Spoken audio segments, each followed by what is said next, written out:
ओम साई राम।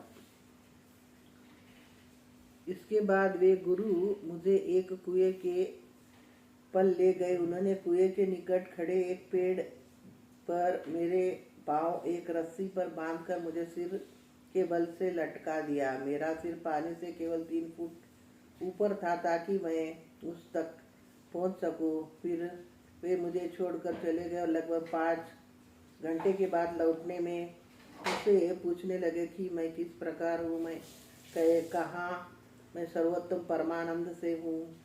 गुरु मेरे उत्तर बहुत से प्रसन्न हुए। उन्होंने अपने हाथों से मेरे शरीर को स्पर्श करते हुए मुझे अंगीकार कर लिया। उन्होंने मुझे अपना शिष्य स्वीकार कर लिया। मैं अपने माता पिता और अपनी संपूर्ण आकांक्षाओं को भूल गया। मुझे निरंतर उन्हें एकटक देखना ही प्रिय लगने लगा। मैं वापस नहीं जाना चाहता था। मैं गुरु के सिवाय सब कुछ भूल गया। मेरा संपूर्ण जीवन अपनी दृष्टि पर एकाग्र होकर केंद्रित था और मेरी दृष्टि उन पर लगी हुई थी।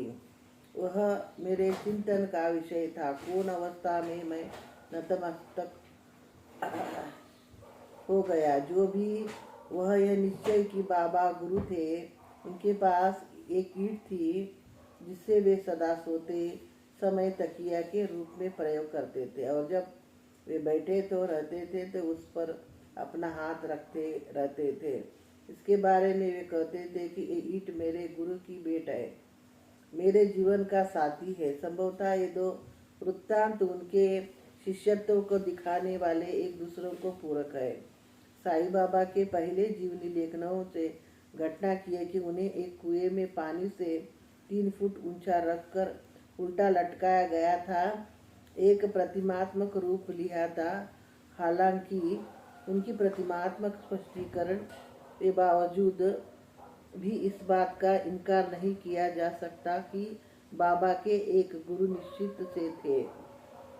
इसी प्रकार की घटना नागपुर में हजरत ताऊजीन बाबा के जीवन में घटित हुई और साईं बाबा के समकालीन थे। यह घटना दर्शाती है कि घटना वास्तव में हुई होगी।